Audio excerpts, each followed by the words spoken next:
몇 년간의 지옥 같은 군 복무가 끝나는 날, 한태웅은 위병소문을 나서며 마지막으로 자신이 몸담았던 부대를 돌아보았다. 뼈를 깎는 훈련과 생사를 오갔던 기억들, 그는 이곳에서 풋내 나는 소년에서 강인한 남자로 다시 태어났다.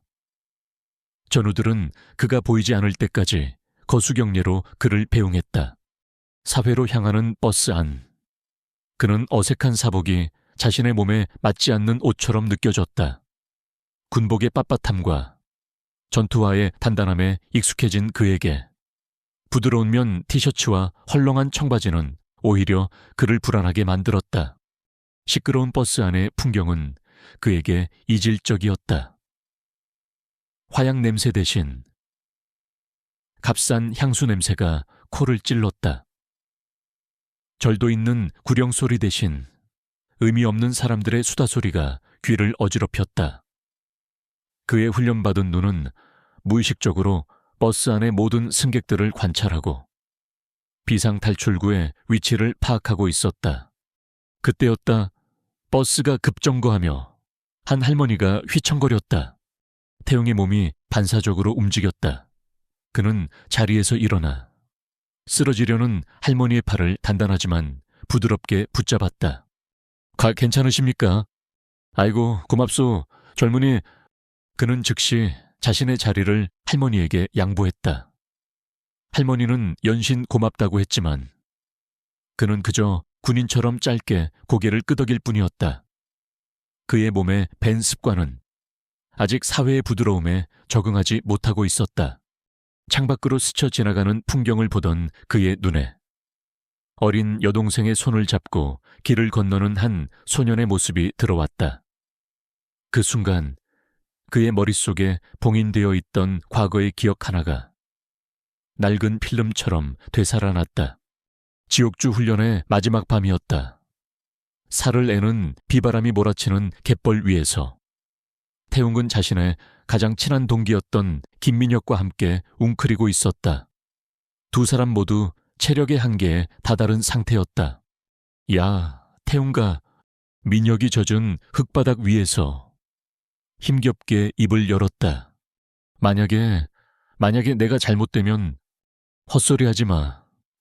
우린 같이 살아서 나간다. 태웅기 그의 말을 막았지만 민혁은 고개를 저었다. 그는 품속에서 방수 처리된 작은 비닐팩을 꺼냈다. 그 안에는 해맑게 웃고 있는 어린 여자아이의 낡은 사진 한 장이 들어있었다. 내 동생 민서야? 귀엽지? 민혁은 사진을 보며 지친 얼굴에 처음으로 미소를 지었다. 내가 없으면 우리 민서 돌봐줄 사람이 아무도 없어.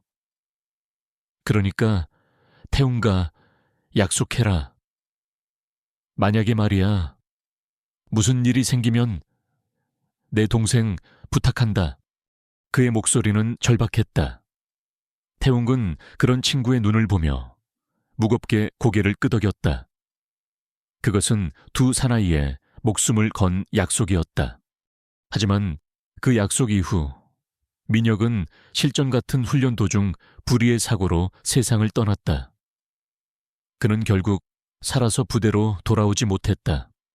버스 창밖으로 시선을 돌린 태웅의 얼굴에 깊은 슬픔이 스쳐 지나갔다. 친구의 마지막 부탁이 무거운 책임감이 되어 그의 어깨를 짓누르고 있었다. 그는 언젠가 반드시 민서라는 아이를 찾아 친구와의 약속을 지켜야 한다고 다짐했다. 버스는 마침내 그가 살던 서울의 낡은 동네에 도착했다. 모든 것이 그대로인 듯했지만 모든 것이 낯설었다. 그는 더 이상 이곳에 살던 소년이 아니었다. 그는 전쟁터의 언어를 배우고 강철의 규율로 단련된 다른 세상의 남자였다. 그는 자신의 낡고 텅 빈 집으로 향했다. 집으로 가는 길은 어둡고 좁은 골목길을 지나야 했다. 그가 골목 어귀에 막 들어서는 순간이었다. 그는 문득 자신의 새로운 삶이 이제 막 시작되었음을 실감했다. 그는 스스로에게 마치 구령을 외치듯 나지막이 말했다. 그래, 나 이제 진짜 사나이야. 자신에게 힘을 주기 위한 새로운 시작을 다짐하는 말이었다. 하지만 그는 아직 몰랐다. 진짜 사나이로서 그의 첫 번째 시험대가 바로 저 어두운 골목 안에서 그를 기다리고 있다는 것을. 한태용이 진짜 사나이로서의 첫 발을 내디딘 곳은 아이러니하게도 그의 집으로 향하는 어둡고 좁은 골목길이었다. 익숙한 동네의 풍경 속에서 그는 무언가 이질적인 소리를 들었다. 남자의 거친 고함 소리, 그리고 그 사이로 희미하게 들려오는 아이의 억눌린 울음소리. 태용의 발걸음이 멈췄다. 그의 온몸의 감각이 훈련받은 경계태세로 전환되었다. 그는 소리 없이 벽에 몸을 붙이고 골목의 모퉁이를 돌아 안을 살폈다. 그의 눈에 들어온 것은 힘의 불균형이 만들어낸 추악한 광경이었다.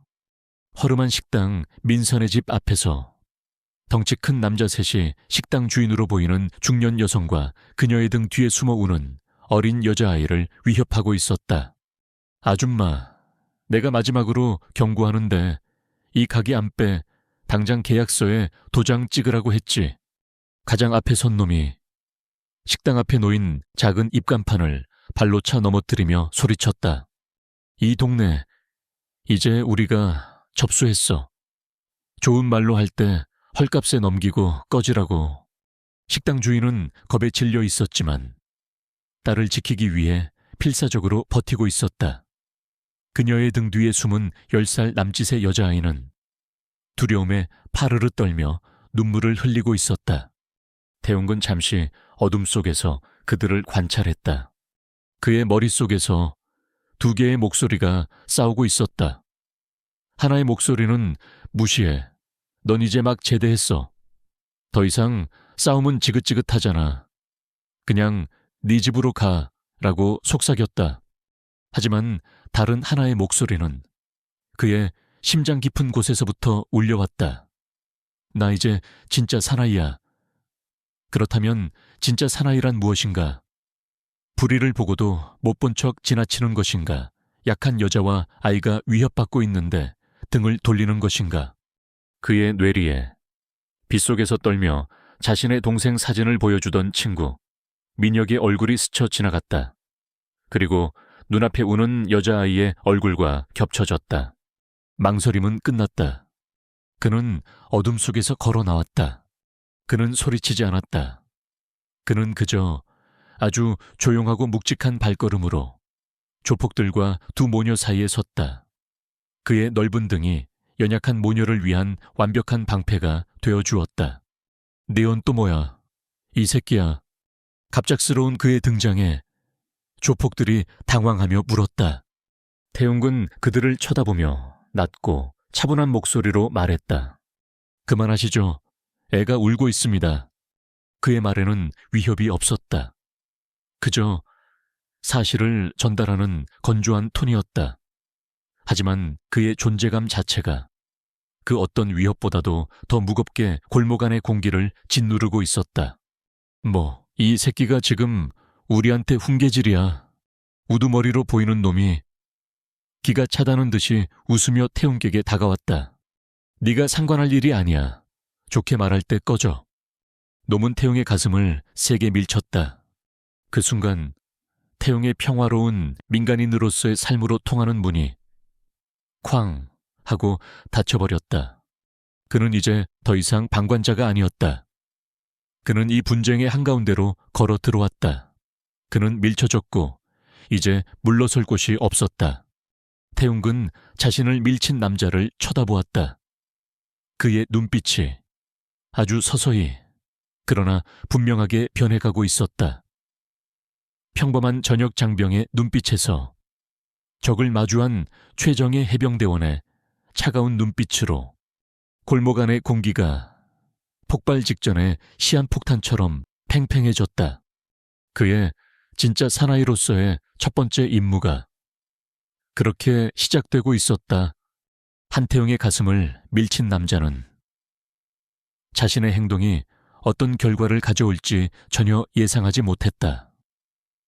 그는 그저 군복을 갓 벗은 세상 물정 모르는 젊은 놈 하나를 손봐주려 했을 뿐이었다.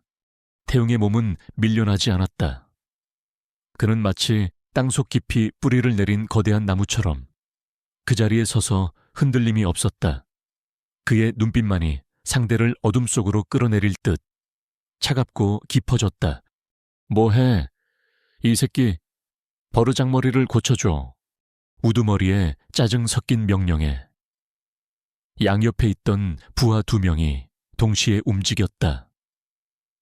한 놈은 주먹을 날렸고 다른 한 놈은 그의 등 뒤를 잡으려 했다.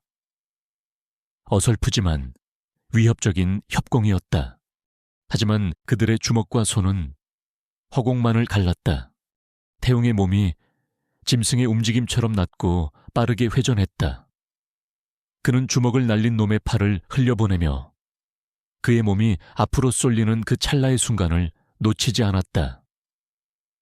태웅의 손날이 번개처럼 움직여 상대의 목 측면, 정확하게 경동맥동 부위를 가격했다. 흑 하는 소리와 함께 남자는 순간적으로 의식을 잃고 그대로 앞으로 고꾸라졌다.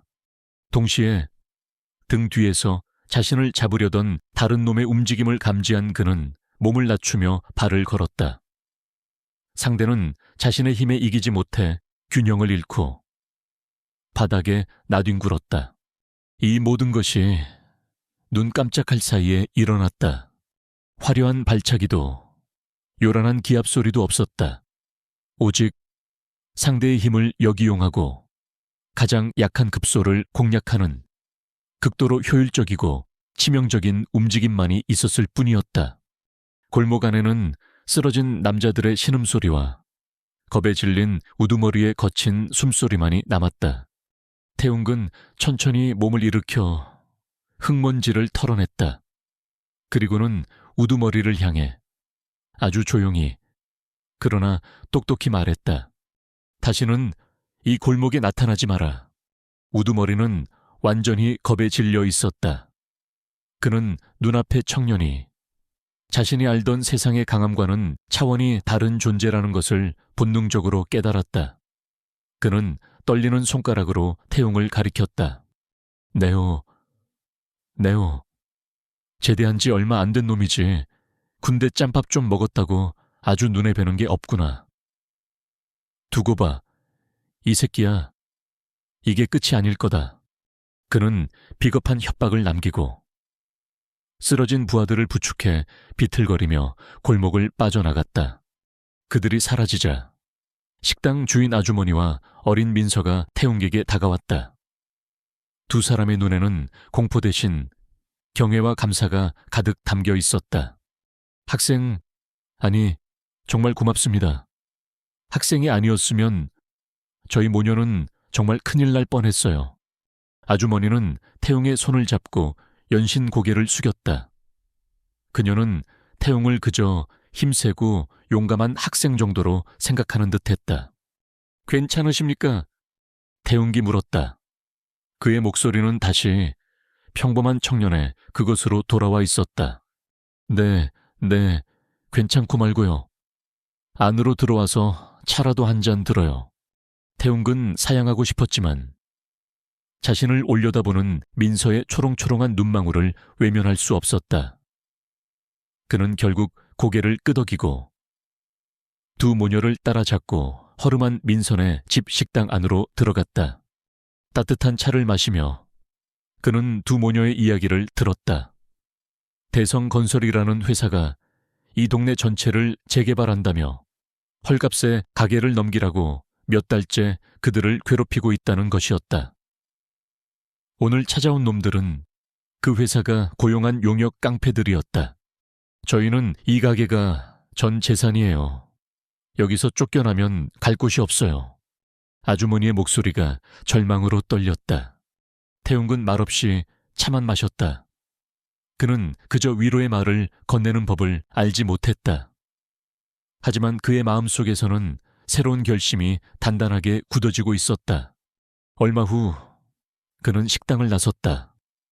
아주머니와 민서는 그가 보이지 않을 때까지 문 앞에서 손을 흔들어 주었다. 자신의 집으로 향하는 짧은 길 위에서 태웅은 방금 전의 일을 되새겼다. 그는 평화를 찾아 집으로 돌아왔다. 하지만 그의 귀환 첫날, 그는 또 다른 전쟁을 시작하고 말았다. 그는 자신의 주먹을 내려다보았다. 사람을 해치기 위해 수없이 단련했던 그 주먹으로. 오늘 그는 누군가를 지켜냈다. 그는 문득 진짜 사나이라는 말의 의미를 다시 생각했다. 그것은 단순히 군 복무를 마쳤다는 의미가 아니었다. 그것은 자신의 힘을 약한 자를 지키는데 사용할 수 있는 용기와 책임감을 의미하는 것이었다. 그는 자신의 춥고 텅 빈 집으로 들어섰다. 그가 원했던 평화는 이미 산산조각이 났지만 그의 마음속에는 대신 명확하고 뜨거운 목표의식이 자리 잡기 시작했다. 그는 이 동네를, 그리고 저 연약한 두 모녀를 반드시 지켜내야만 했다. 한태웅의 경고는 굶주린 늑대무리 앞에서 잠깐의 시간을 벌어준 것에 불과했다. 다음 날, 민선의 집 식당은 엉망이 되어 있었다. 밤사이 누군가 가게의 유리창을 깨뜨렸고, 벽에는 붉은색 레커로 죽고 싶지 않으면 당장 꺼져라는 섬뜩한 문구가 휘갈겨져 있었다. 이 소식을 들은 태웅은 곧장 식당으로 달려갔다. 그는 절망에 빠진 모녀 앞에서 아무 말 없이 묵묵히 빗자루를 들고 깨진 유리 조각을 쓸어 담기 시작했다. 그는 목수가 되어 부서진 창틀을 보수했고 미장이처럼 흉한 낙서를 페인트로 덧칠했다. 그날 이후 그는 두 모녀의 조용한 수호자가 되었다. 그는 매일 식당에 들러 일손을 돕고 혹시 모를 위협에 대비해 주변을 경계했다. 그의 존재만으로도 어슬렁거리던 조무래기 깡패들은 더 이상 가게 근처에 함부로 접근하지 못했다. 시간이 흐르면서 세 사람 사이에는 낯선 유대감이 형성되기 시작했다. 식당 주인 아주머니는 태웅을 아들처럼 대하며 따뜻한 밥을 차려주었고, 엄마의 등 뒤에만 숨어있던 민서는 이제 태웅을 오빠라고 부르며 따르기 시작했다. 태웅은 그 작고 따뜻한 식당 안에서 아주 오랜만에 가족이라는 온기를 느끼고 있었다. 그러던 어느 날 오후였다. 태웅은 아주머니를 도와 식당 구석에 낡은 창고를 정리하고 있었다. 그가 오래된 상자를 옮기다가 실수로 선반 위에 놓여있던 낡은 사진 액자 하나를 떨어뜨렸다. 어이쿠, 죄송합니다. 제가 바로... 그는 사과하며 액자를 집어들었다. 그리고는 그 자리에 얼어붙었다. 액자 속에는 늠름한 해병대 전투복을 입고 어색하게 웃고 있는 한 젊은 군인의 사진이 들어있었다. 그의 친구 김민혁이었다. 아주머니, 이 사람은... 태웅의 목소리가 처음으로 심하게 떨리고 있었다. 그의 반응에 아주머니의 눈시울이 붉어졌다. 내 아들이에요. 민혁이 2년 전 훈련받다가 먼저 하늘나라로 갔어요. 우리 민서가 세상에서 가장 좋아하던 오빠였는데 아주머니는 눈물을 훔치며 아들의 유품이 담긴 상자를 열어보았다. 그리고 그 안에서 태웅이 너무나도 잘 아는 낡고 달아빠진 사진 한 장을 꺼내 들었다. 바로 훈련소 시절 민혁이 그에게 보여주었던 어린 민서의 사진이었다. 우리 아들이 입대하고 나서 가장 친한 친구가 생겼다고 입이 닳도록 자랑했었는데 자기 목숨도 맡길 수 있는 진짜 전우라고. 그 친구 이름이 한태웅이라고 했지. 아마 그 순간 모든 것이 연결되었다. 골목에서 울고 있던 아이, 자신을 이상하게 따르던 그 아이, 그리고 친구의 마지막 유언, 이 모든 것은 우연이 아니었다. 그것은 죽은 친구가 그를 이곳으로 이끈 거스를 수 없는 운명이자 마지막 임무였던 것이다.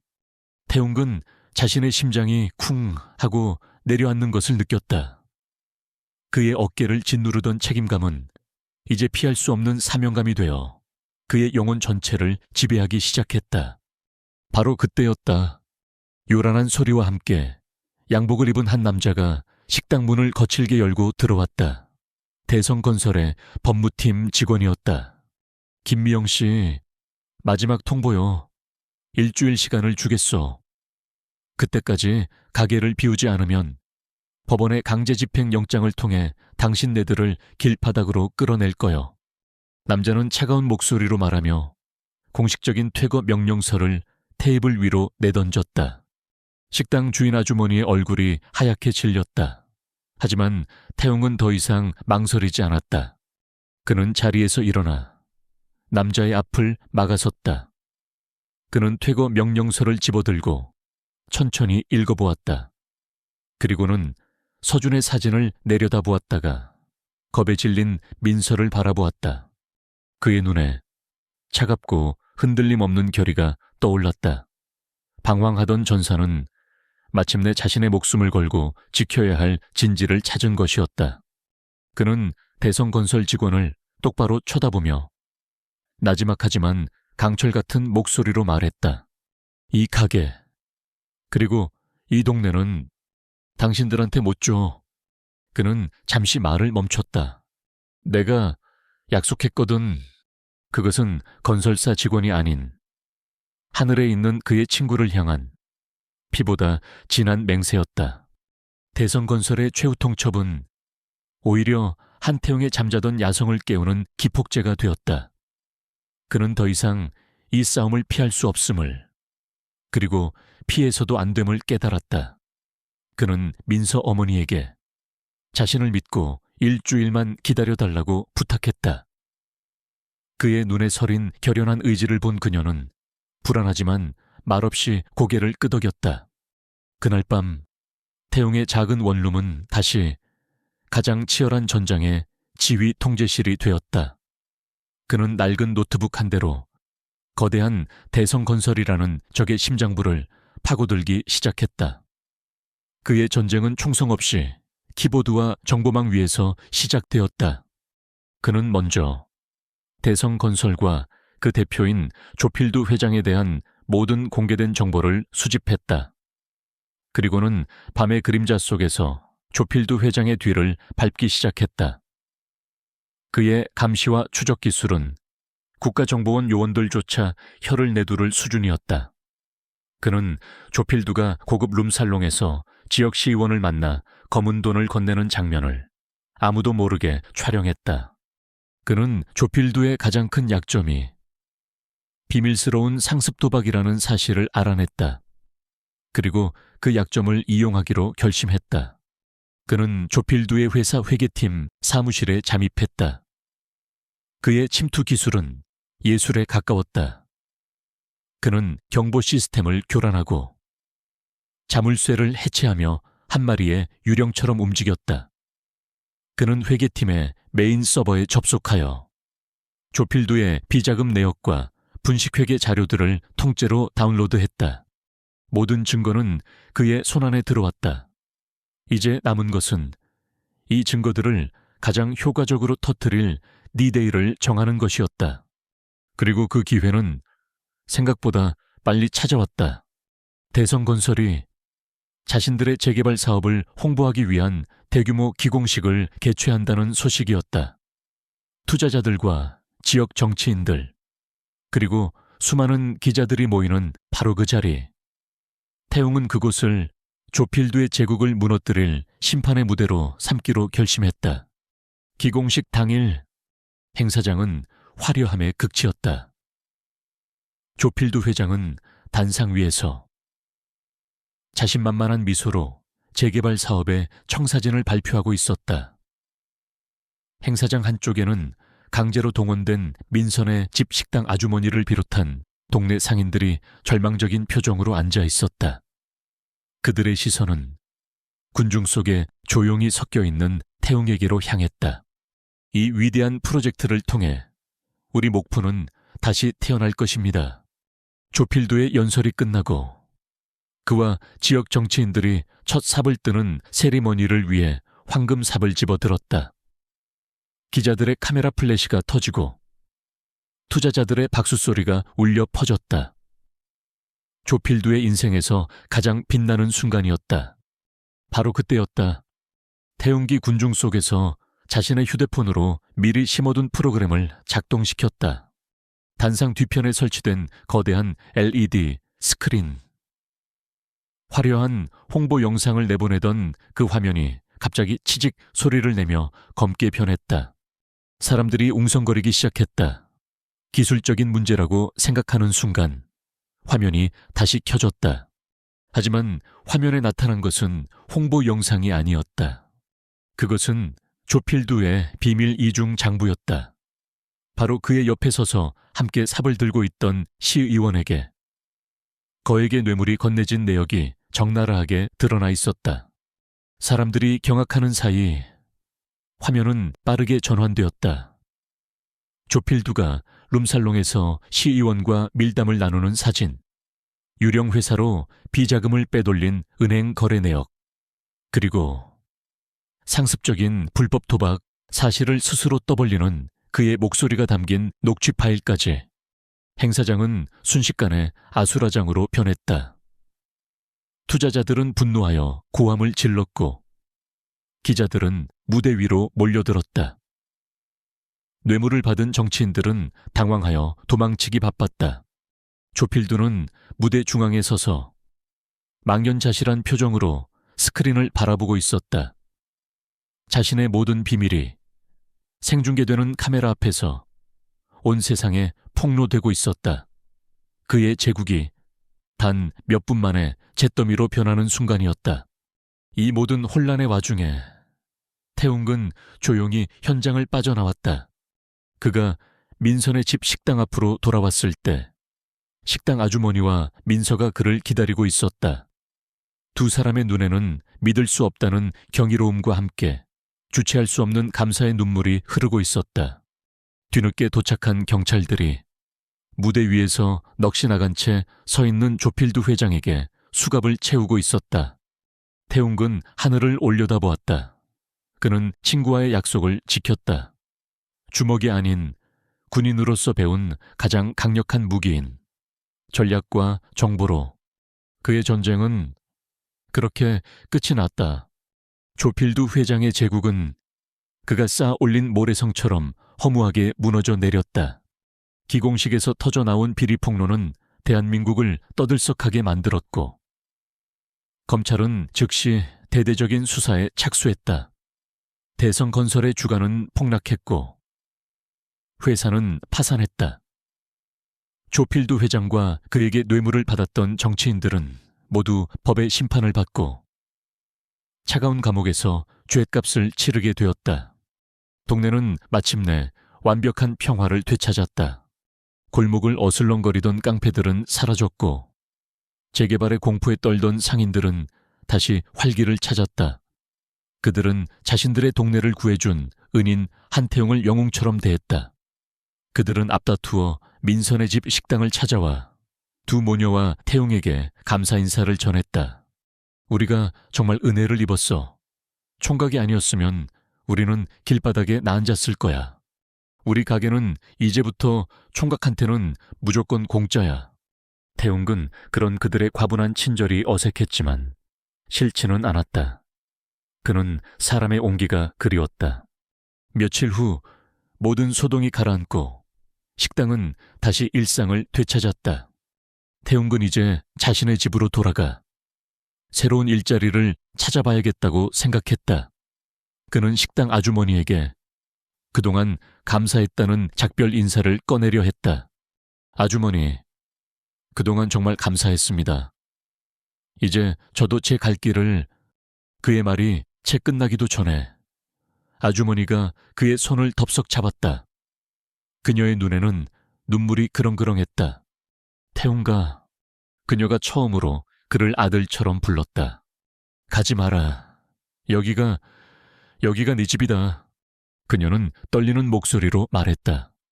네가 우리 가게에 처음 나타났을 때 나는 죽은 내 아들 민혁이가 돌아온 줄 알았어.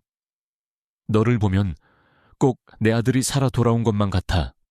그러니 제발 우리 곁에 있어주면 안 되겠니? 민혁이 대신 내 아들이 되어주면 안 될까? 그때 주방에서 이 모습을 지켜보던 민서가 달려와 태웅의 허리를 와락 껴안았다. 오빠, 가지 마세요. 오빠는 이제 우리 가족이잖아요. 아이의 간절한 외침에 태웅의 심장이 크게 울렸다. 가족.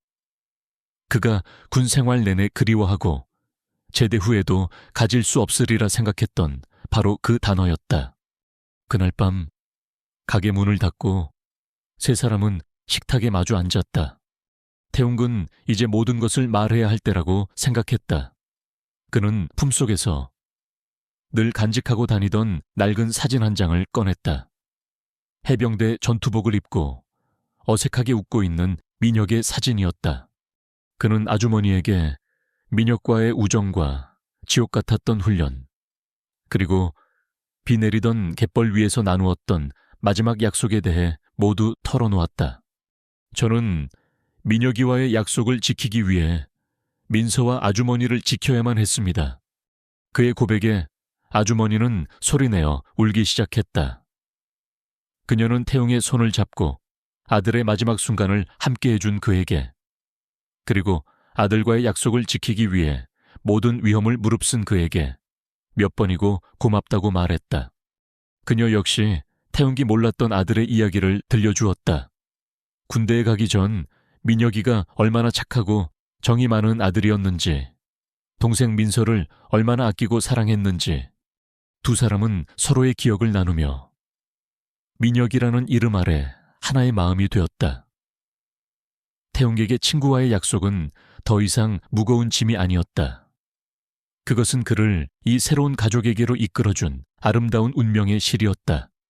태웅은 아주머니의 제안을 받아들였다.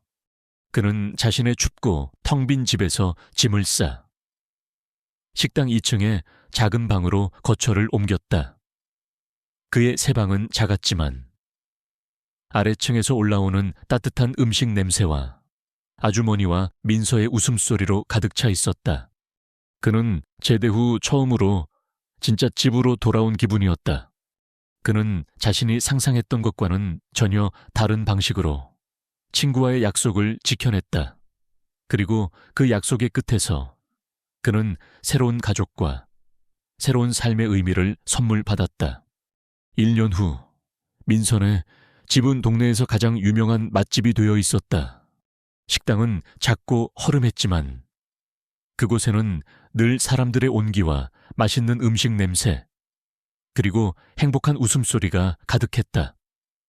사람들은 그저 음식을 먹기 위해서만 오는 것이 아니었다. 그들은 그곳에 가면 왠지 모르게 마음이 따뜻해지는 기분을 느꼈기 때문이었다. 한태웅은 이제 그 식당의 든든한 기둥이자 그 골목에 보이지 않는 수호자였다. 그는 서빙을 하고 무거운 짐을 나르고 가게의 굳은 일을 도맡아 했다. 그의 과묵함은 여전했지만 이제 그의 얼굴에는 늘 부드러운 미소가 걸려 있었다. 그는 민서에게 세상에서 가장 든든한 오빠가 되어주었다. 그는 방과 후에 돌아온 민서의 숙제를 봐주었고 어려운 수학 문제를 인내심 있게 설명해 주었다.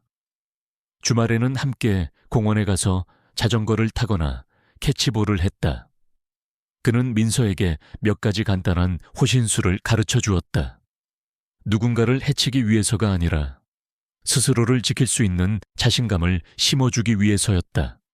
어느 날 저녁 가게 문을 닫고 세 사람은 함께 저녁 식사를 하고 있었다. 그들만의 오붓하고 행복한 시간이었다. 오빠, 나 오늘 학교에서 칭찬받았어. 수학경시 대회에서 상 탔거든. 민서가 자랑스럽게 상장을 내밀었다. 우리 민서 장하다. 식당 아주머니, 이제는 태웅에게도 진짜 어머니가 된 그녀가 환하게 웃으며 딸의 머리를 쓰다듬었다. 태웅도 민서를 보며 자랑스럽게 미소 지었다. 1년 전 골목 구석에서 공포에 질려 울고 있던 그 가녀린 아이는 이제 없었다. 그의 눈앞에는 밝고 씩씩하고 자신감 넘치는 한 명의 소녀가 앉아 있었다. 식사를 마친 후 태웅은 어머니와 함께 설거지를 했다. 어머니가 나지막이 말했다. 태웅가, 하늘에 있는 우리 민혁이가 이 모습을 보고 있다면 정말 기뻐할 게다. 네가 이렇게 민서 곁에서 든든한 오빠 노릇을 해주고 있으니 정말 고맙다. 아들아. 태웅은 아무 말 없이 그저 어머니를 보며 미소 지었다. 제가 더 감사합니다. 어머니, 저를 가족으로 받아주셔서요. 그는 이제 자신의 과거와 완벽하게 화해했다. 군인으로서의 삶은 그에게 강인함과 책임감을 가르쳐 주었다. 그리고 그 힘은 그를 이곳, 이 새로운 가족에게로 이끌어 주었다. 그는 비로소 깨달았다. 진짜 사나이가 된다는 것의 의미를. 그것은 군 복무를 마쳤다는 증명서가 아니었다. 그것은 자신의 힘을 누군가를 파괴하는 데 쓰는 것이 아니라 누군가를 지키고 사랑하고 따뜻한 보금자리를 만드는 데 쓸 수 있는 진정한 어른이 되었다는 의미였다. 그는 친구와의 약속을 그가 상상했던 것보다 훨씬 더 위대한 방식으로 지켜낸 것이었다. 카메라는 이제 작은 식당의 창문 밖에서 안을 비춘다. 따뜻한 조명 아래 3명의 가족이 식탁에 둘러앉아 있다. 어머니는 흐뭇한 미소로 두 사람을 바라보고 있고 민서는 신이 나서 학교 이야기를 하고 있으며 태웅은 그런 동생을 세상에서 가장 다정한 눈빛으로 바라보고 있다. 그들의 웃음소리가 조용한 골목 안을 가득 채우고 있었다. 한 남자의 제대하던 날, 우연처럼 시작되었던 그들의 만남은 이제 세상에서 가장 단단하고 아름다운 가족의 풍경을 완성하고 있었다. 오늘 이야기가 마음에 드셨다면 구독과 좋아요 버튼을 꼭 눌러주세요. 여러분의 작은 관심이 저에게는 큰 힘이 됩니다. 더 많은 감동과 놀라움으로 가득 찬 이야기로 다시 찾아뵙겠습니다. 감사합니다.